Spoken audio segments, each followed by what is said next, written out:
Sisi tunaadhimisha misa hii pamoja na majonzi tulionayo. Tunapenda adhimisho hili liwe ni adhimisho la shukrani. Shukrani kwa sababu zifuatazo. Kwanza, kwa sababu Mungu alimzawadia mpendwa wetu uhai wa hapa duniani.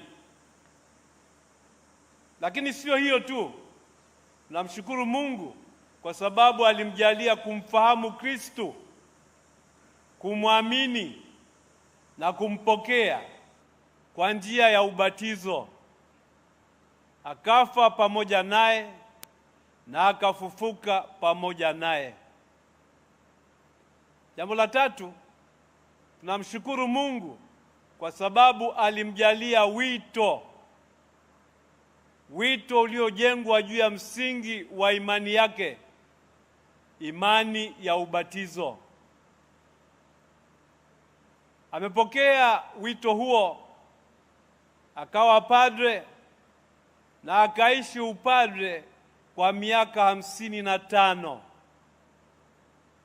Miaka 55 ambaye kwa umri wetu wengi hapa Tanzania ni umri wa mtu mzima. Tanzania baadhi hujitangaza kwamba wamefikia ustaafu wakifikia miaka 50 na wanataka watambuliwe kama wazee. Kardinal Pengo kwa miaka yake 55 ya upadre ameishi upadre mpaka ukongwe. Namshukuru Mungu aliyemjalia hivyo. Na ameishi huo upadre sio kwa kubangaiza. Ameuishi kwa kujituma. Ameuishi kwa kujitoa. Ameuishi kwa kujisadaka. Akalijenga kanisa la Mungu, akaujenga ufalme wa Mungu. Jambo la tatu, Mungu amemuita akawa askofu.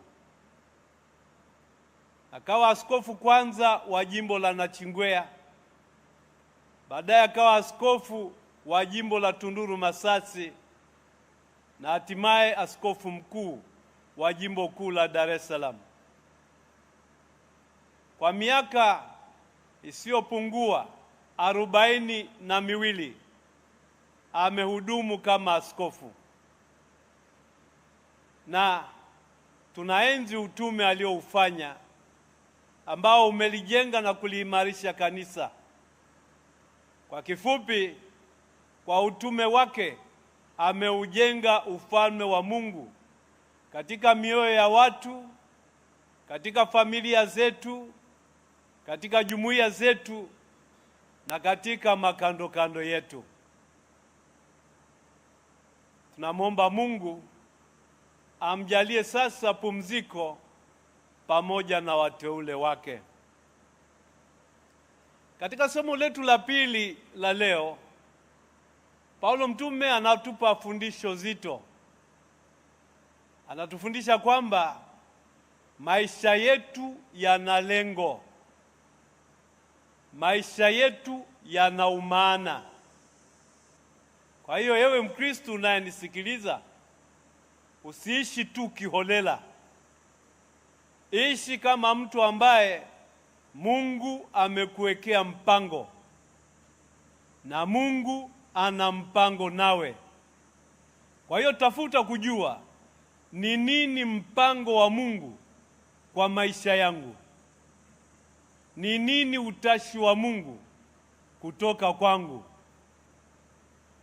Paulo anasema kama tukiishi tunamwishia Mungu, kama tukifa tunamfia Mungu. Kwa hiyo katika hali zote tunaitwa kumtumikia na kumtukuza Mungu. Basi tukijua hivyo, tujipange ipasavyo kuutumikia mpango wa Mungu